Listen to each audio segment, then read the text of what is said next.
Welcome back, everyone. This is Dave from the Deep Dive TV podcast, Korman Productions Deep Dive TV podcast. With my co-host Stacie here to talk about Valentine's again. We wanted to do a Valentine's Day themed movie. Not a lot of mainstream ones out there, but we settled on the 2017 flick that shared a similar theme to a movie we already covered this month in Groundhog Day. It seemed to fit right into our wheelhouse. This is one of those rare times where we, basically picked a movie or anything to talk about before we'd even seen it. Yeah. We've done it a few times. We have.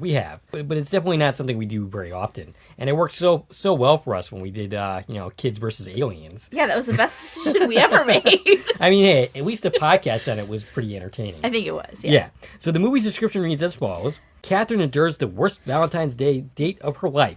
On her way home, a gypsy casts a magical spell on her.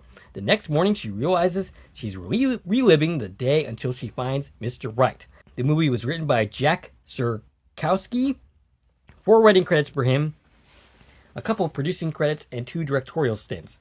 The movie was directed by Stephen R. Monroe, directed 57 movies, including I Spit on My Grave, the reboot, and its sequel, a mix of horror and Christmas movies. I saw that, yeah. And a movie called 12 Disasters of Christmas, which is actually both. It's both a Christmas and a horror movie. Okay.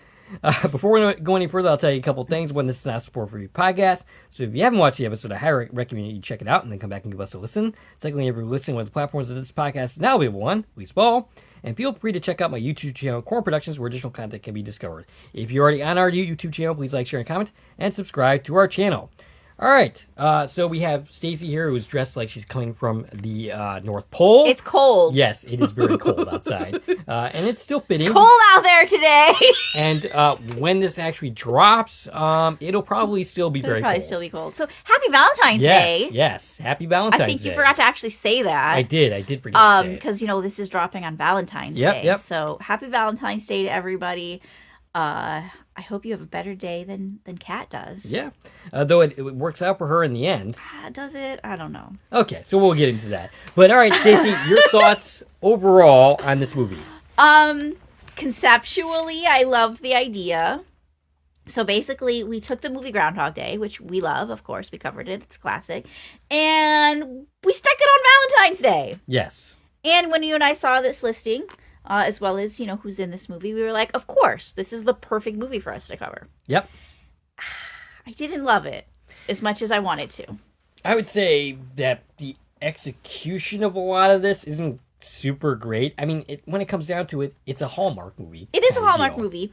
Well, it aired on Hallmark. It didn't actually originate on Hallmark. It aired a bunch of places in other countries first, which I'll have a little bit to say about that in a second. It's a rom-com. It's a TV rom-com movie. So you know how it's going to go. Like, it's not... I was expecting it to be some groundbreaking cinema. However, even for what it was, I was disappointed. Okay. We have direct references to Groundhog Day. Yes. Which I'm here for that. Yeah. I'm cool with it being totally, like completely spoofy of that. I'm fine with that. But if that's what we're doing, I wanted more of it. Right. I wanted more direct references and little nods to Groundhog Day and other similar stories. We get a couple of them, but I feel like we were really stretching to see them. Right, yeah. I wanted them in our face, if that's what we're doing. Yeah, absolutely. And they don't do that. So I would say that I got to a certain point in the movie, and it felt like it should be over soon. But it goes on for another 20 minutes. So I'm thinking that they perhaps could have trimmed some of this and made it a little tighter and made it a little stronger. Or, I don't know. It just feels like it goes on for a little too long. And it's not that long of a movie. It's not that long. It's like 90-something minutes, I think. I have the almost exact opposite reaction to Groundhog Day. Like, it doesn't feel like that long, but it is a pretty decent movie. Almost 2 hours. Yeah, and it's like... Oh, wait, the movie's over? What? But it's been 2 hours. So I have a completely different reaction to this movie as I did to that. Yeah. I mean, thematically, I can see where they carried on some of the themes from Groundhog Day, but they dropped so much of what made that story such a great story. Mm-hmm. The biggest difference is she doesn't have to figure out what's going on. Right. We have a character who's telling her, here's what you're experiencing, here's how you end it.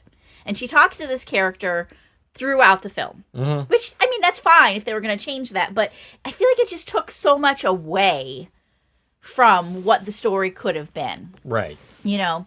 Because it's just like, oh, here's what I have to do, so let me do it. And then she systematically just, like, dates all these guys. And it's kind of boring. Like, I want to see her figuring things out. Right. I want to see her playing with the rules, you know? I want to see her, like, cheating the system. Like, the worst we see her do is we see her pig out once. I mean, she does an intentionally bad job at a presentation once, but, you know. And, yeah, I don't know. It just, yeah, I think they could have done more with the concept. They could have absolutely done a better job of executing the concept. I don't necessarily want to beat up on it too much, because if we're comparing it to Groundhog Day, like, that's not really a fair comparison. It's not really striving to be as good as that. No, but it was striving to follow that format. Yeah. And I think it fell flat on doing that. All right. So we have anything else to say? So it has an alternate title, which was Once Upon a Winter's Date. Interesting. Okay, so this movie was filmed in Sofia, Bulgaria. Okay. Which is interesting. Yeah. And it explains why there's some people in this movie, especially in the smaller and the unlisted parts, whose names I'm not going to be able to say. Right. That explains that. Mm-hmm. So it was filmed in 2017. It was originally meant to release on the Hallmark Channel for Valentine's Day 2018. They pulled it. They didn't air the movie. Oh, why is that? I don't know. Oh, but they didn't air it when they were planned to. They put some other movie in its place, and it didn't come out in the U.S. Okay. Now, it did come out in other places across the world, but it didn't have a U.S. release, and it wasn't shown on the Hallmark Channel that year in 2018. And eventually, and I didn't write the details down on this, but I read about it, and so I don't know exactly what year, but within the next couple of years, it did come to the Hallmark Channel under the title Once Upon a Winter's Date. Okay. They aired it. And they also apparently, like, edited it so bad that the story was incomprehensible because they cut out tons of it. Gotcha. Which, I'm looking at this, like, what could they possibly have cut out? Right. Like you said, it's only 90 minutes. Right. And sure, you said they could have tightened it up, but apparently they just chopped shit out of it. So it's basically like Sullivan's Crossing and the CW, just like exactly doing a hatchet job when it came to editing. Exactly. So that's what happened when they aired it on whatever year that was on the Hallmark Channel under the name Once Upon a Winter's Date, and then eventually it got re-put into its original format and distributed in the U.S. under the original name Valentine's again, which is what we watched. Okay. And we watched this on the Roku channel. Yes. Is where it's available currently. Okay. So do we have anything else to say before diving in? So we're going to go ahead and talk about the movie, go through all of the scenes, and as we do, we're going to talk about all of the cast and the things that they've done. All right.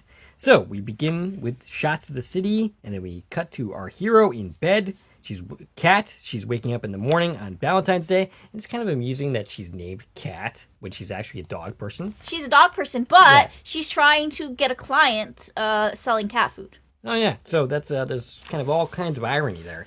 Okay, so she's waking up on Valentine's Day in the morning. She's played by Nikki Whalen.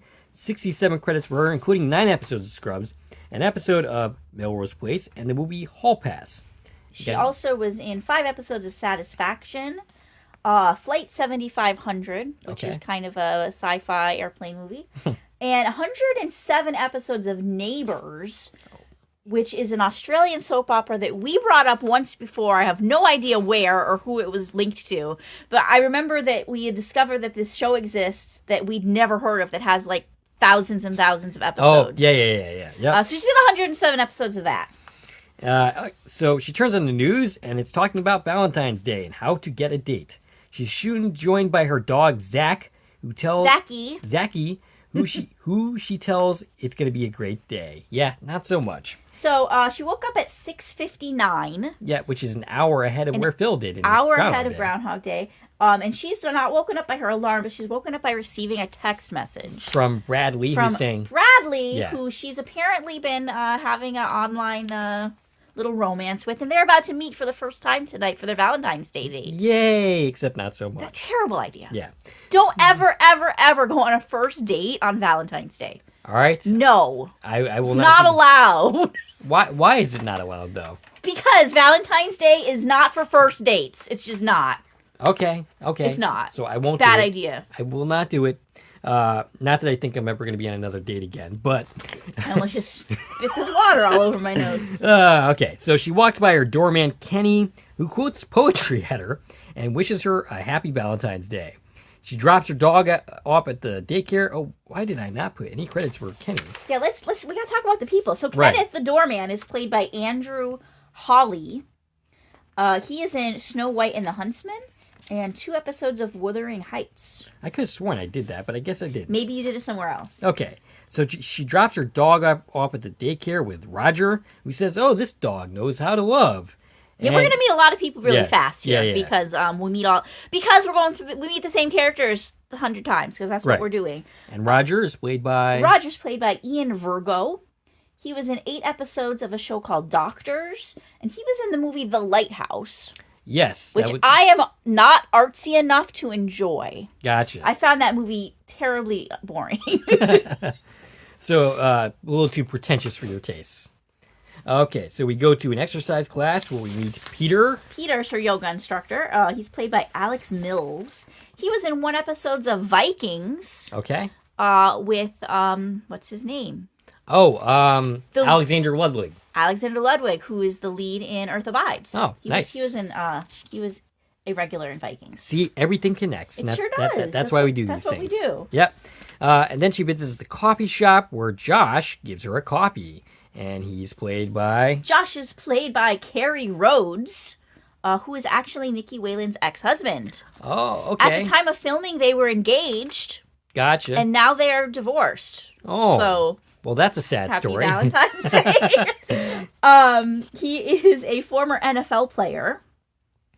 He has 15 acting credits, including The Girl in the Back Seat. Ooh. So she ends up saving a dog from being run over. Before we pass, at the coffee shop, I want to mention, server drops a tray. Yes. Oh, yeah, So that's one of our Groundhog Day little moments. Yep. Is we're paying a nod to the tray in Groundhog Day. Is every time she goes to the coffee shop, waitress is going to drop a tray. And actually, the waitress is an uncredited listing. She's played by Teddy Rizevka. Gotcha. So she ends up saving a dog from being run over, which belongs to Marta. Marta is played by Marina Sirtis. She is in, well, of course, she was Deanna Troi in Star Trek Next Generation, plus its movies, And plus... all things Star Trek. Yes, she was in Star Trek Voyager, an episode there. Actually, a couple episodes. She was in the final episode of Star Trek Enterprise, which was highly controversial for how that ended. She was also in Grudge 3, the movie Crash, which, when I first saw that movie, I 100% did not recognize her character in that movie. But I only realized that after the fact, who she actually was. And she was also in Death Wish 3. She was in 6 episodes of Young Justice. And she's in a movie, The Last Sharknado. It's about time. Oh, is it now? Have you watched any of the Sharknado movies? I have not. It's not really my thing. I know I saw 1. I think I saw 2. They're really terrible. But this one, which is I think part 6, the last Part 6? This is a 6-part series? Jesus. There's 6 of them. This is the 6th movie, The Last Sharknado. It's about time. And guess what? It's a time travel movie. Oh, well, nice. Maybe we should cover it. I think we should watch it. Okay. I don't know about cover it. But you know... So do I have to watch the first 5 movies to understand it? That's the thing, is I think I just kind of looked it up quickly because seeing the title, It's About Time, made me wonder, is it about time? Because that's actually, and I didn't tell you this, but that's what I want to title our playlist, where we put all of these timey-wimey movies. Gotcha. And yeah, I looked it up, and they time travel. The main character, played by Ian Ziering, time travels back to the events of the first movie, I think. Okay. To stop it from ever happening in the first place. Okay. So I think you would have to know something about what the heck's going on. Gotcha. To appreciate it. And they're terrible movies, but one great thing about the Sharknado series, and again, I didn't get past like 2 of them. I might have watched 3. I don't remember. But they're full of cameos. Everybody who's ever been anybody has been in a Sharknado movie. All right. Like, every has-been actor has cameoed in a Sharknado movie at some point. Gotcha. All right. So I'm sure we'd recognize a lot of people if we did look at them. I'm absolutely positive we would. So she goes to work where she sees her assistant who has preparations for an upcoming presentation. And I didn't get the actress's name, but I have credits for her. Okay, well, this is Melissa. And she's... The character's Melissa, the assistant. She's played by Nataka Karam. Yeah, she has 9 credits, including a regular on 911 Lone Star. Do you have anything different for her? No, just that she was in 72 episodes of that series. Okay. She's told about her dad's engagement party. Oh, you skipped the desserts. Oh, yeah. So they're basically she's basically preparing vegan desserts, sugar-free There's a big stuff. meeting. A big meeting coming up at 3:00. Yeah. And Melissa ordered fat-free, sugar-free, gluten-free, vegan desserts for the meeting. And Kat's kind of disgusted by this. And she's like, why don't we serve them cardboard? Mm-hmm. And that's pretty much how he reacts to it later. So yeah, she tells her that Dad called about the engagement party tonight. Does she want her to just kind of tell him that she's not coming? Kat never confirms that she's not going, but she also manages to blow him off throughout 95% of the movie. Right up until the end, basically.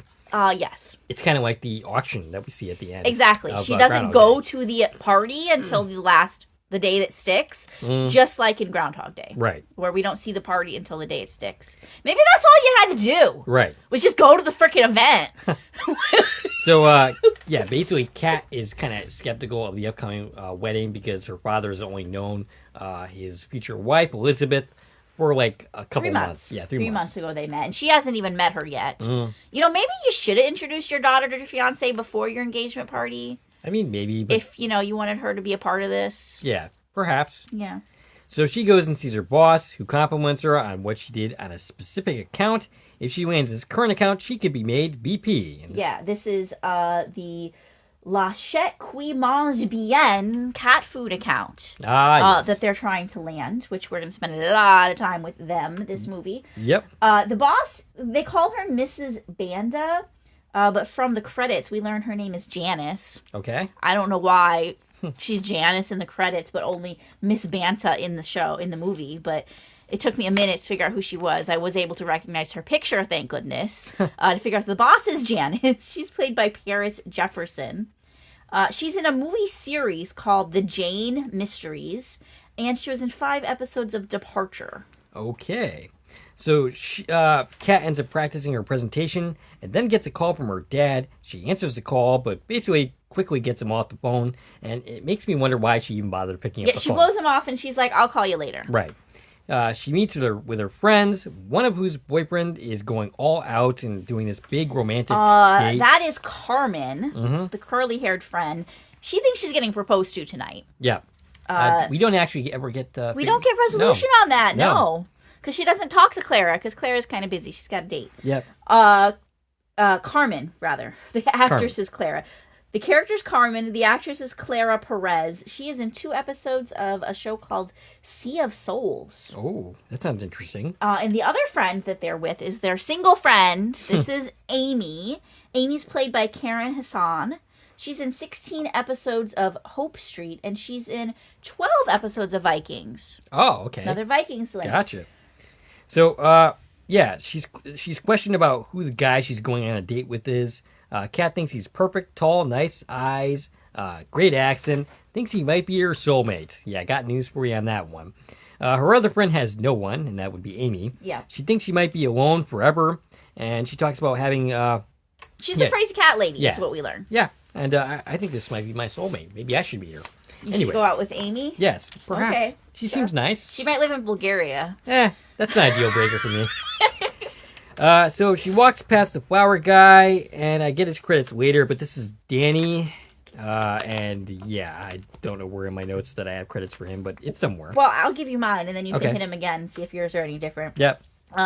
Danny is played by Greg Vaughn. He Yes. is in, you ready for this? Yep. 1,040 episodes of Days of Our Lives. Holy crap, man. 618 episodes of General Hospital. Where the heck did he find all that time? 43 episodes of Young and the Restless, and 18 episodes of Charmed. Okay, well, only 18 episodes of Charmed, Anyway. Because they film like 20 episodes a month. How do they manage that? They're terrible. Well, yeah, This is what a soap opera is. It's like us. Right.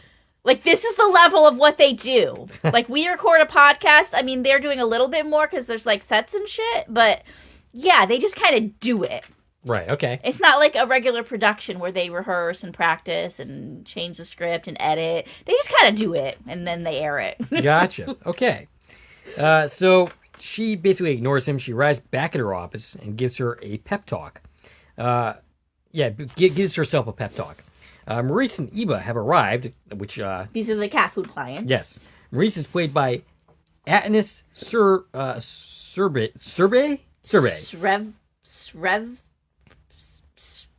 I don't know. Yeah, that's as close as we're going to get to that. 138 credits, including Hellboy, The Angel Has Fallen, and The Echelon Conspiracy, which is a terrible, terrible movie, by the way. He's also in Rambo Last Blood, Lake Placid 3. I saw lots and lots of creature features on his IMDb. Eva, meanwhile, is played by Dorothea Toledo. I told you off the top we weren't going to be able to say any of these names. Right. 9 credits for her, including Mission Impossible Dead Man Reckoning, which is the most recent Mission Impossible movie. The new one is coming out pretty soon, and the last one is what they're saying. She was also in Subservience. Maurice is not impressed with the food, but is told by her boss that he will love her presentation. She starts the presentation. He makes some dumb jokes. She stumbles. He's paying more attention to his phone than she is to the presentation, and he tells her that he's getting old listening to her. He's very rude and basically kind of a jackass. Yeah. So Kat ends up blowing the pitch without even getting to the point of her presentation. She doesn't even get her idea pitched, and they're already done with her. Right. So he's basically like, can you tell us how to sell more cat food or no? And she basically just freezes, and he takes that as I think no. she just needs a little more practice. Right. So yeah. we're going to give her that. Yes, we're definitely going to get more practice. About 1,000 more tries for this. Her boss says she will try to get them back, and it tells her to tighten her pitch. She prepares for her date. Her dad calls, and he ends up leaving a voicemail. He's still hoping he'll come to the engagement party. There's no chance of that happening, not during the cycle anyway. Well, she tells her dog in this scene she is going to go to the party. Yeah. She's like, you know what, Zachy, I am going to go. Right. And if things go well with Bradley, I'm going to take him with me too. Right. And the dog ends up doing this, funny, nod type thing that it almost looks like the dog is saying no. But, so she meets up with Bradley, who introduces himself by sneezing on her and into her drink. This should have ended the date right then and there. But this is her dream man. He has an accent and everything. I don't understand why. But so he is talking about wanting to have kids, and it seems to be going well until she mentions she has a dog, and he becomes very dismissive. He ends up leaving for the bathroom, never coming back, and sticking her with the check. So Bradley's played by Harry Neal. He's in one episode of Call the Midwife, one episode of EastEnders, and their waiter in this scene is played by Epiphin Pefiv. His only other credit is a 2019 movie called The Car, Road to Revenge. Ooh. And you know what? She never thought maybe this waiter is the dude she's supposed to talk up. Right, yeah. She never gave him a chance. This is a person that it's a person you've encountered today. She's a dude. And actually, I think she maybe should have tried some women, too, while we're at it. I mean, it couldn't hurt. Who says that her soulmate had to be a guy? I guess Marta does. I think Marta does specifically say him. Yeah. But yeah, she definitely doesn't go back to every male she encountered. She encounters a lot of people throughout the day. Right. Besides, the 5 or 6 that she ends up, taking. Right. Anyways. So she runs into Marta again, who ends up breaking her phone. Marta offers to buy her some coffee. Kat talks about how perfect Bradley was. No, he wasn't. Marta says he might not have been everything that she needs. And she says today she met her soulmate. And she asks, would you like to know who this person was? That she has to put her preconceptions aside to do this. And she goes to bed. Okay. Apparently this is the moment where Marta put some kind of curse or spell on her. Yeah. as soon as Kat was like, yeah, I want to know who my soulmate is. So now she's going to get the opportunity to do so. It's all very weird because she didn't actually like do anything. Right. There was no like abracadabra. Right. No little magic moment. It was just like, okay, she's the magic time lady, right? And Right. it's gonna take Kat like 3 more days before she even believes this is happening. I'm not sure why. She's pretty dense, I guess. I guess so. So she needs to find someone who's kind of dumb. And, But she's told right away she needs to find her soulmate. And you know what I have a problem with is the description of this movie refers to Marta as a gypsy. right, and there's no evidence Where of are that. we getting that from? I know. She's just some old lady with a dog. Why are we calling her a gypsy? Right. As far as I know, Marina Sirtis is not a gypsy herself, so I don't know why we would refer to her as such, but whatever. So, 6:59, she wakes up, she gets the text from Bradley saying, hey, can't wait to meet you later. Her dog jumps in the bed. The news has some the same Valentine's broadcast. And Yeah, she doesn't seem to notice anything's wrong right, yet. yeah.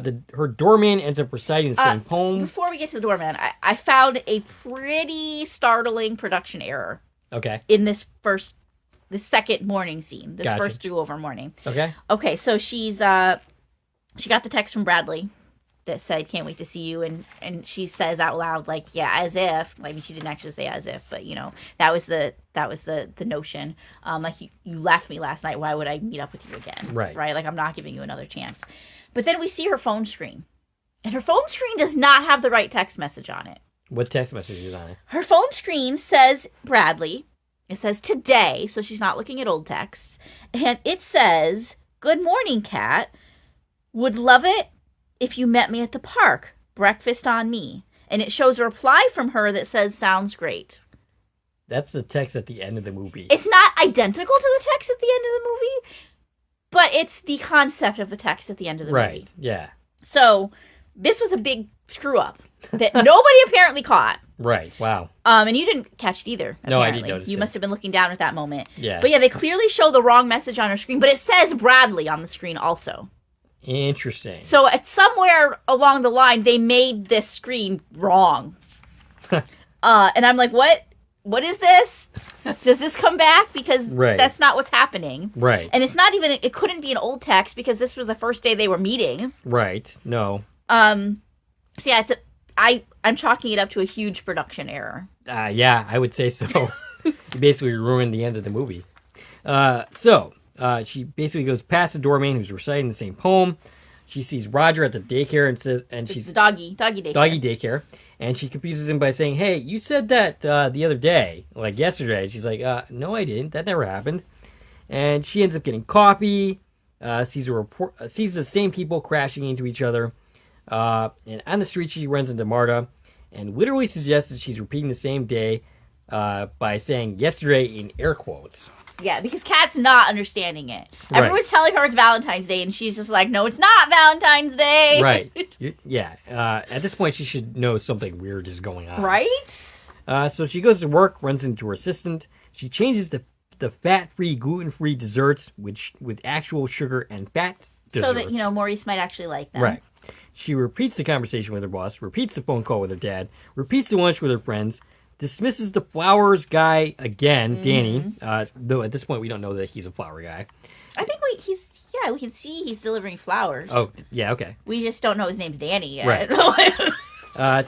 She ends up telling her assistant that she's experiencing deja vu, and she channels Angela Patton here, plays Mrs. Lancaster in yes, Groundhog right. Day, when she says, "Oh, is that contagious?" Like, yeah. Yeah, Like, the reference of deja vu. Yeah, being, yeah. Like, Yeah. not knowing what that is. Mm-hmm. And It's one of those little moments. Again, you got to stretch to find them. Yes. They're there. Yeah. Like these little references to Groundhog Day, but they're just not obvious enough for me. So, by the way, when we get around to talking about Angela Patton again, when we do another thing that she's in, when we're trying to figure out why we discussed her multiple times despite only doing 2 things with her in it, Here's one of them. this is an example. All right. So, the presentation goes badly again. Her boss once again says she'll try and get them back. She runs into Marta again, who calls herself her fairy godmother. Wait. You skipped a scene. Did I? You did. Her trying to explain the deja vu to Melissa. she says in 3 seconds, Jennifer is going to scream. Oh, yeah. And this is also one of those things that's similar to what happens in Groundhog Day. Except in this scene, Kat still doesn't know what the heck's going on herself. Right. So it's kind of silly that she's like able to count things down already because it's only her first time doing this. But Jennifer appears to be uncredited, but she's getting flowers delivered. So this is the person that Danny's here to deliver flowers to. All right. So she runs into Marta again. Marta says if she takes her blinders off, she can, there's a full potential of life that she can see. She will wake up every day on Valentine's Day until she meets her soulmate, which is someone that she has interacted with at this point. And she specifically says a man. Kat still doesn't believe her. He's like, I don't believe any word you're saying, so I'm just going to go to bed. Goodbye. Yeah, like, did you not experience what happened today? Yeah. That wasn't deja vu. No. Deja vu is experiencing a moment. Yeah, a feeling. Yes. Not literally reliving a day. And so, of course, she wakes up the next morning, and everything is exactly the same. She gets the correct text this time. Right. From Bradley. That's comforting. So she blows off the doorman again, sees the dog man, the coffee shop guy, and runs into the flower guy, who once again she blows off.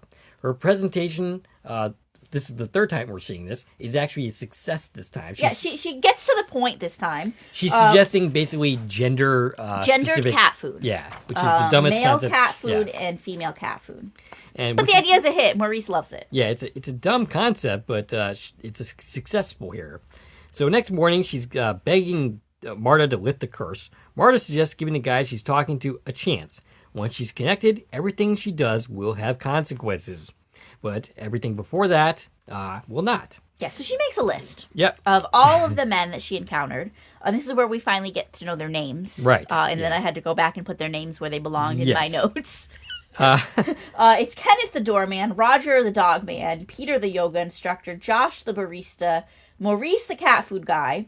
Then she crosses his name off as soon as she wrote it.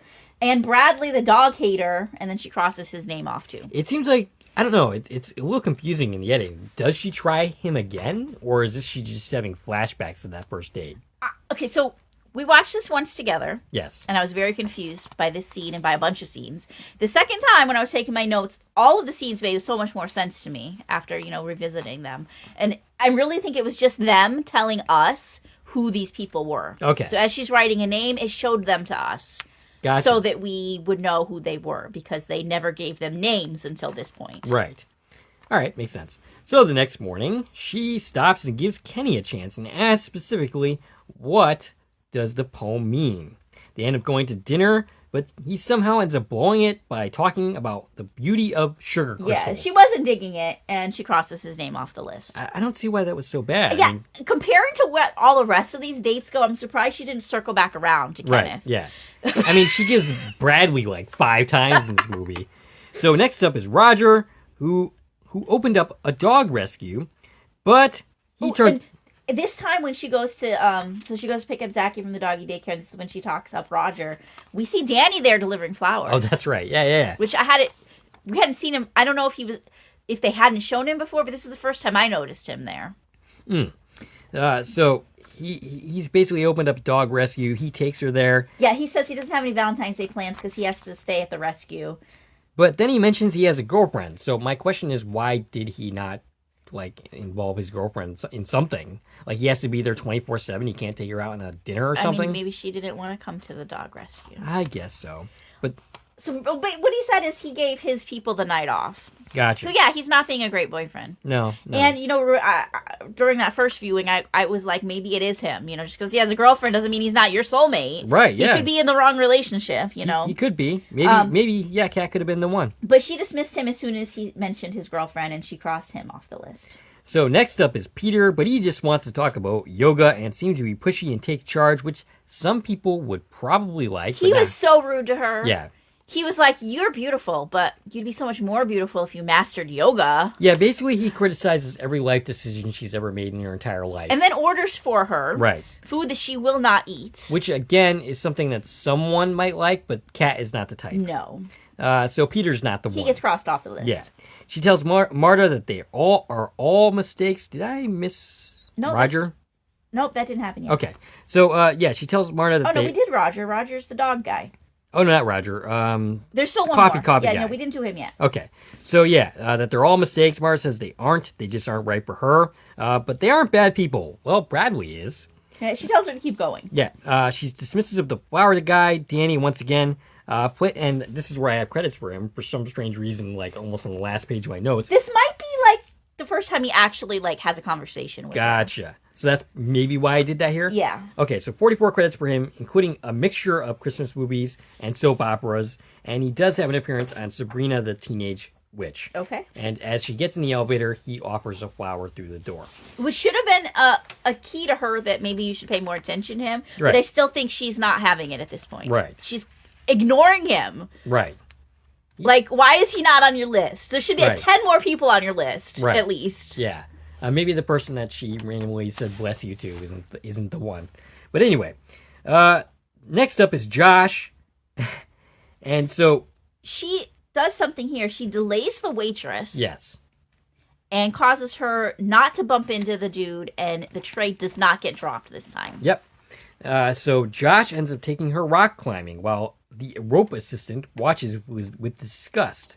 He's talking about being bullied and how he used to cry when he got bullied. And he says, And Kat's buying it. Yeah, he was a skinny little kid, but then he bulked up, and now She thinks this is it. She's like, Yeah. wow, he's amazing. She had a lot of fun.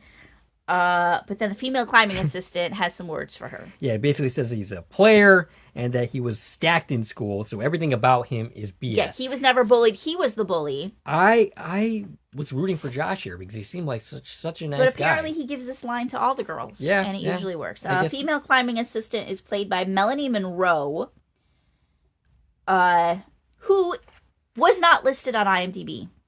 Gotcha. Also, the waiter that I already mentioned. They're not on IMDb. They're in the actual credits for the movie, though. That is bizarre. Yeah. It I wouldn't don't be- know why it that's wouldn't the fact. It wouldn't be the first time that the Internet Movie Database hasn't entirely been accurate. Sure. But yeah, after, at the end of the movie, and I still had, like, some people I was trying to figure out who they are, so I paused on the credit screen, hoping it would have more details to help me figure out the who's who's of it. And I was like, here's 2 more credits that are literally not on IMDb. And that was the waiter and the female. Oh, nope. I'm so wrong. This is the female morning show host I'm talking about. Oh, okay. Melanie Monroe. So never mind. Well, let me cover her since I'm mentioning her, because we've already met her like 6 times. Sorry, female morning show host is Melanie Monroe. She has 5 acting credits, including Sasquatch Mountain. Oh, okay. The credit I'm looking for is female climbing assistant, who is listed on IMDb. No, yeah, she is. I saw her. I didn't 'Cause take no. Why aren't you like, what are you talking about? I saw her. No, yeah. Yeah, I did see her in the Just credits. letting me talk. Yeah. Female climbing assistants played by Elizabeth Hellion. As Liza Mercavura. Sure. She's in an episode of Absentia, 1 episode of We Were the Lucky Ones. Okay. And she looked really familiar to me, but I don't know. The next morning, she wakes up, and makes a date with Bradley again, and basically uses Bradley's words from her first date with him against him. Yeah, so she gives him the same exact speech that he Yeah. gave her about wanting 2.3 kids and a white picket fence, and she's literally word for word giving the speech that he gave her. She's got a great memory because, like, she did only do that date once, and Right. she was very spot on with everything he said to her. Well, because she thought he was his soulmate. because they were the words she wanted to hear, right? Right, yeah. In this case, she's telling him exactly what he wants to hear. He is like, I struck gold. This is amazing. This is perfect. But she goes to the bathroom and doesn't come back. So, you would figure that this would be the last time that we would see Bradley. That would be it. But it's not. We actually see him one more time. I feel like, if she didn't have a dog, she wouldn't have ever seen that side of him. And they probably would have, dated for a while. Yeah, perhaps. Because they do seem like they all want all the same things, other than the dog. Yeah. So she has dinner with her friend Amy, and she sets him up with a friend named Michael. And yeah, had we seen Michael at all at this point? So I was very confused about this the first time. The second time, it was still confusing. I feel like a scene was cut out. in one way, it felt like Michael's just introducing himself to Kat for the first time. But in another way, it feels like she knows Michael. Right. And she even ends up asking Marta, like, is he the one? That would imply she'd met him in the first day. Right. Which we didn't see her doing. No. Nope. I don't remember ever seeing Michael. Yeah, this is of all the scenes, the one that really confuses me the most. Like, what am I watching? I actually thought that she was asking if he was the one for Amy and not necessarily for herself. Why would she ask that? I don't know, because he was setting her up with Amy. She was setting her up with Amy. I don't know, but Michael's played by Paul Lubke. He is in one episode of Outlander and Wrong Turn 5 Bloodlines. That series had 5 movies? I'm aware of, like, the first 2, but damn. Okay. Yeah. So she quickly realizes that Amy and Michael would be a good fit because Michael's a cat person and Amy's a cat person, but she's a dog person. Right. Apparently that's the only thing that matters is if you're a dog person or a cat person. Right. Yeah. So she excuses herself so they can talk, goes to the bar, and who is bartending but Marta? Yes. Is she her soulmate? Anyway, so I don't even remember what happened between them, but they were talking about something. She thinks that it was a really good thing that Kat just did, setting up Amy and Michael, but Kat's like, why? It's not going to stick. So, what's the point? I'm curious, the movie does not make this clear, but does Kat go back and make sure this happens? Yeah, we don't ever see the scene again. Right. That would have been fitting if like Groundhog Day, she has Right. to do a bunch of good deeds in her final day. Right. I don't think she does. No. I don't no. think we visit this again. No. So the next morning... Kat tells Marta she ran out of men, and Marta tells her she still has her blinders on. Right. The next morning, Kat is saying that it can't be Maurice, and no, it can't be Maurice. This time, she literally runs into the flower guy and ends up spraining her ankle. He knows how to handle it, and despite her protest, he says he'll take her to the emergency room. I don't think she ever ends up there. She doesn't. No, because he says he has to stop he says he's on his way to the hospital, right. like to make deliveries, but he has to stop at the shop first to get more flowers. So he's going to get the flowers and then take her there, but she ends up like not wanting to go by that point. So on the way, he talks about running a flower shop and watching the joy in people. He's talking about watching people meet their loved ones at airports, and he used to be a high-powered guy. He inherited his mom's shop after she died, and he's no longer like interested in being this high-powered guy anymore. Yeah, we also learned that he's noticed her. Mm-hmm. He's been delivering to her office for 3 years. He's noticed her. What we don't get in this conversation is he's already given up on her. Mm-hmm. But I think this conversation is enough that she's like, oh, I think he's the one. Right. So at the shop, he helps Mr. Friedman pick out flowers for his wife as he's done for the last 50 years. They part ways. She steps into a cab, and Marta is there. And she's driving the cab. Yeah, and she's a busy beaver. Kat asks, "Is this the one?" And she tells her to be more careful next time. We see Which sounds like don't sprain your ankle. Right. But what does she do the next day? She ends up spraining her ankle. Sprains her ankle. So we see basically this scene play out multiple times, and she fails every single time. Though it's not really totally clear why she's failing. Okay, so she's trying to find out if Danny has a girlfriend. Right. Because, that's what happened with Roger, when she found out he had a girlfriend. Yeah. Why does it take her multiple days to find that out? So she keeps asking, right? In not so subtle ways, and he won't answer her. She's like, oh, does your girlfriend mind that you come home smelling like flowers? And he's just like, what's wrong with you, lady? And he won't answer her. So she keeps trying again and again, and she still doesn't have an answer until the day that she's like, what are your Valentine's Day plans? And he said he's going to cuddle on the couch with Sabrina, and she looks all bummed until it's made clear that Sabrina's a dog. So not only does he not have a girlfriend, he's a dog person. Right. Which, there should have been an easier way to have this conversation than to do it over and over again. Bill Murray was better at this than her. Obviously. I mean, pretty much everybody would be. Would you be? I would have caught... I would have caught on to this faster than her, for sure. Whether I would have actually done the whole figuring out things better, I don't know. Especially not finding out the girlfriend thing. Other than being like, do you have a boyfriend or a girlfriend? Then, I don't know. Right. Like, maybe actually ask him. Right, yeah. Instead of just being, like all whatever. Anyway, so she ends up ordering flowers for her assistant. Melissa. Yep, this is a way to attract Danny's attention. And she's very shocked and says she's the best boss ever. And then she repeats to Danny, "Oh, I'm the best boss ever." And he says, "I don't have any trouble believing that." Yeah, but then he leaves. Yeah. He doesn't bite. And you know what I found really ridiculous about this scene? Yeah. It's Valentine's Day. I'm fairly certain you cannot call on Valentine's Day to order flower delivery for Valentine's Day. Right. He looked like he had a pretty booked schedule already. Yeah. I mean, maybe because he already had a delivery in that office. But it feels really unlikely that you're going to be able to get delivery on that short a notice. Because she wasn't able to call till this day. Right. No, yeah, she wouldn't have been able to go into the past to, like, change that. Right. So she basically ends up stalking him. Oh, literally. There's no basically about it. She stalks him and learns every place that he delivers flowers that day. Yeah, so she arranges to run into him and makes it look like an accident, like every psychopath. And who should be there when he runs into her but her dad? Yeah, because she happened to go to the venue where her dad's having his engagement party. And she's that bad that she doesn't even know the location of the party that she doesn't end up going to. Right. You don't know that that's where you're at?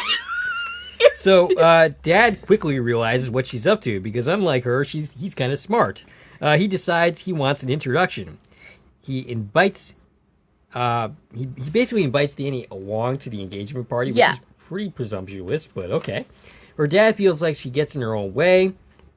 She decides to tell him that she's reliving the same day over and over again. He brings up Groundhog Day and asks, "Have we had this conversation before?" No, because she's blowing you off every other single time because she's a terrible dog. Yeah, this is where we literally reference Groundhog Day. Yeah.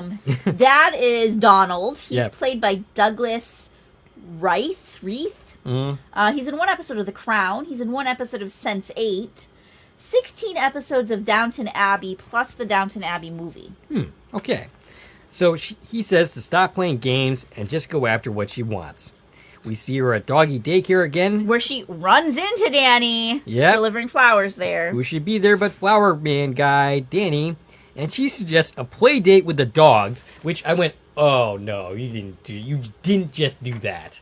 Because she is literally not supposed to know that he has a dog. And he calls her out on it. Yeah, exactly. He's like, "I never told you I have a dog." Like, he's never even talked to her before. Right. So he thinks that he doesn't think that they are compatible because of their very different life goals and how they choose to live their lives. Yeah, this is where he tells her, like, "Yeah, I've noticed you, and I don't like you." Right. And he basically just flat out turns her down. So Marta doesn't think that she has been opening her heart. And Kat says she's run out of men.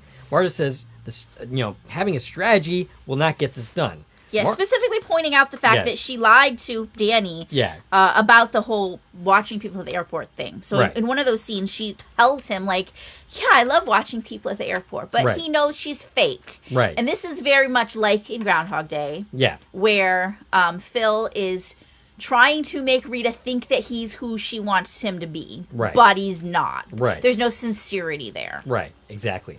So Marta suggests having fun. So she ends up going shopping. We see her straight up blowing off flower guy, Danny, again. She does her presentation in different dresses. Yeah, so she finally changes her clothes. Right. And I was wondering why every day does she wear the same outfit, because she literally is at home and can wear anything she wants. And I get that's her Valentine's Day outfit, but after a few tries, you think you'd be tired of wearing the same clothes. Right. And you'd want to put something different on. And so we finally do that here, but she's got to go shopping each day to buy a new dress, I guess. And so she has a very pitiful Valentine's Day night watching TV while eating ice cream. And then she does her presentation, but she barely does it. Like, she does it like she's half asleep and she doesn't care. And then we see her going out with Bradley again. I'm like, why are you doing She's actually giving him another chance this time.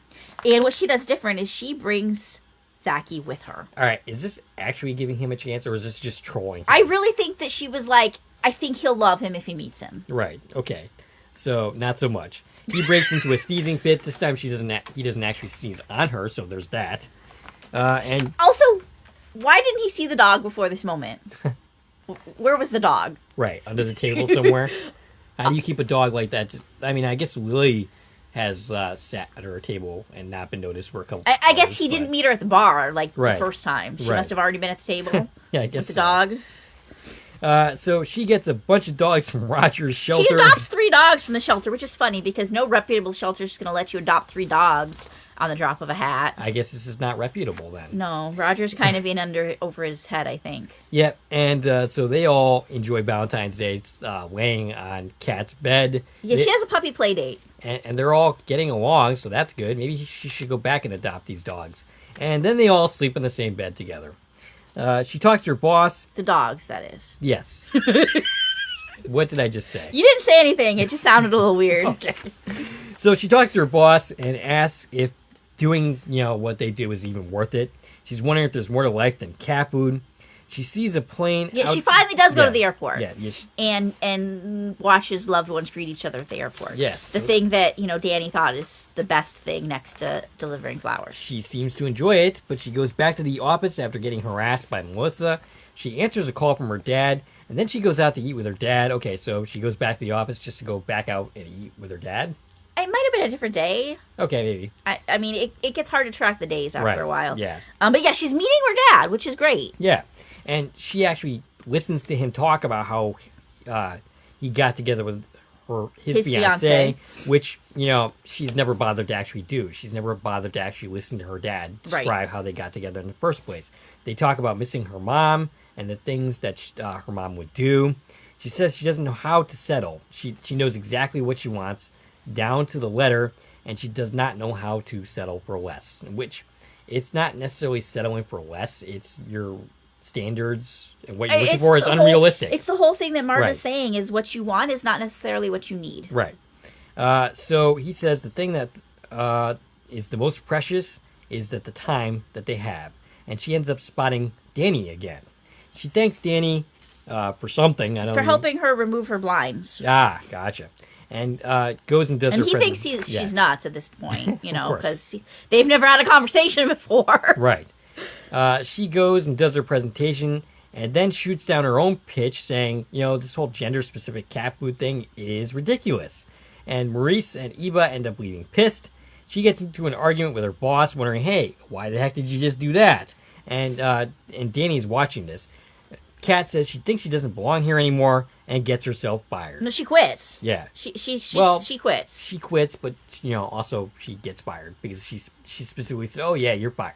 Anyway, did she? I missed that. She did actually say that. Now here's my question: why is Danny here?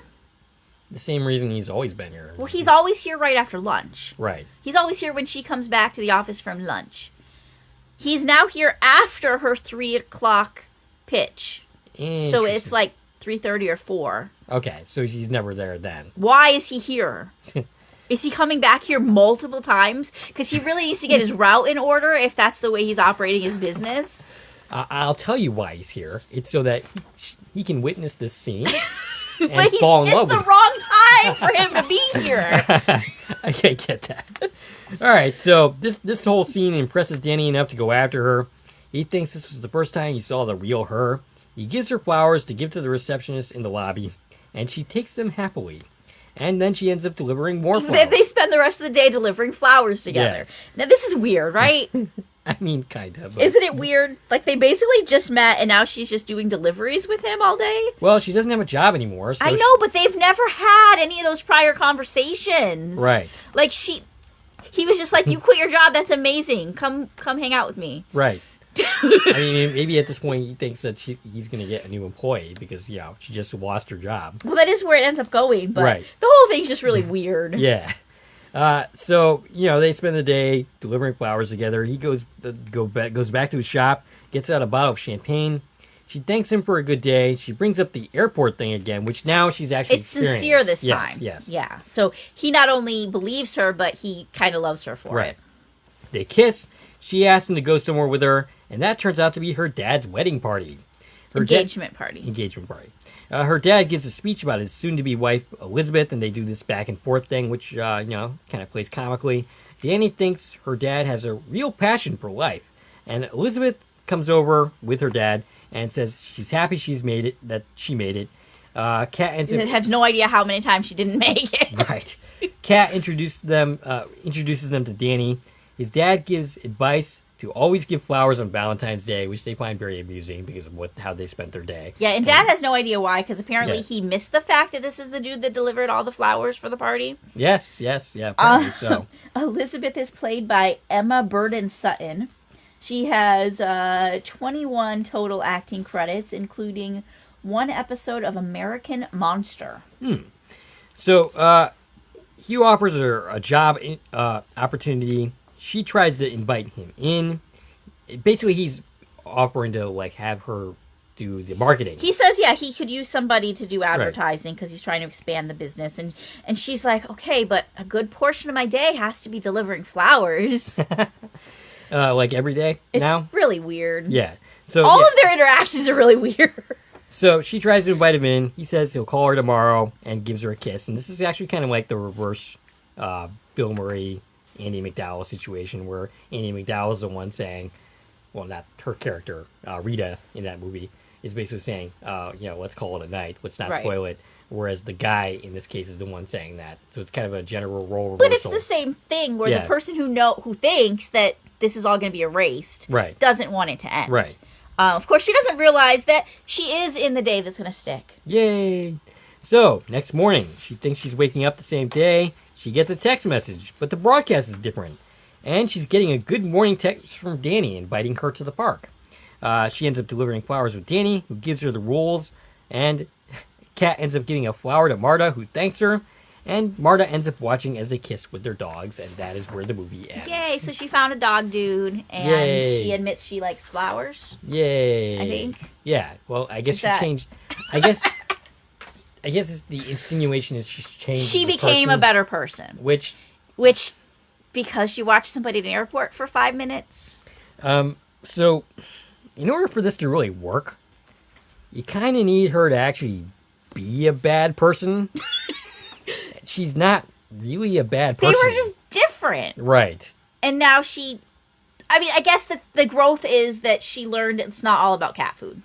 And it's not all about work. I guess so. Sure. And she, got fed up with her job is what he needed to like her. Right. Yeah, I don't know. The arc doesn't work as well as in Groundhog Day. And that's because they did it too quickly. Yeah. They make it she had to have half a dozen dates and, she did this 20 or 30 times. But Bill Murray's character did it for at least 10 years. Right. Is where it settled at. He really had growth. He really became a better person. Right. Forgetting all about Rita. Right. Until she noticed him. Mm-hmm. And in this case, she had kind of forgotten about him, but, she hadn't loved him in the first place. See, I kind of feel like if this is how they wanted to go, that they should have had Danny a little bit more of a presence early on in the movie, rather than gaining presence later on in the movie.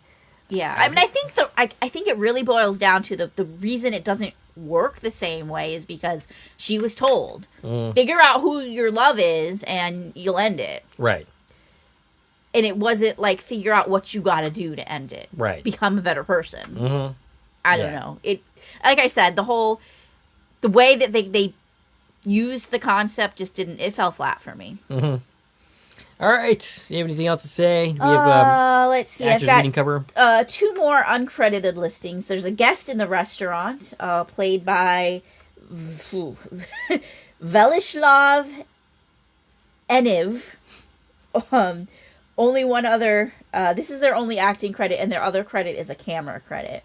Gotcha. And an office manager played by Rosabelle Refar. She's in 1 episode of Absentia. She's in Sharknado 5, Global Swarming. All right, that tears it. We're covering the Sharknado series next. And that's all the listings. Now, there definitely were other people in this movie that weren't in any of the credits anywhere. So the credits that you found for people in the actual credits of the movie versus not being in an Internet Movie Database, did you end up looking any of them up? I did. I read them. Okay. So, all right. So I found them on IMDb, Gotcha. but they didn't have listings for this movie. Okay, I got you. But I was able to figure out who they were. Okay, because their names were unique enough. All right. Do we have anything else to say? If you're gonna watch a rom-com, would not be my first my first There recommendation. There are definitely thousands. But if you want to watch a rom-com that's, similar to Groundhog Day, this works. I mean, yeah. Which is what we, when we saw the description, we were like, that's perfect for us. That's the one we should cover for Valentine's Day. It's not a terrible movie. It's not a terrible movie. It's not, if you're looking for, something to put on and waste some time, and put it on. And if you like these actors, go for it. Yeah. They're in other things. You can check them out there, too. They are. Yeah. We told you all of them. Yes, we did. Many of them. All right. So happy Valentine's Day. Stacie, we reached Dad. I can reach on Twitter, X, Instagram, and Threads, and Blue Skies. Yes. At TVN Coupon Talk. And you can join her in the North Pole. You can get dressed like her and go for a hike in the snow. All right. We'd like to hear from you. What'd you think of this movie? What'd you think of this podcast? I already mentioned where Stacie we reached at. If you like this video and want to support the channel, there are ways to do so. You can follow me on Twitter at Core Productions. You can join one of my Core Productions Facebook pages. You can buy something from the Core Productions store on Zazzle. You can join the Core Productions membership for 99 cents a month. You can buy me a coffee. And of course, you can like, share, and comment on this video as well as subscribe to the channel. This is Dave and Stacie from Core Productions signing off.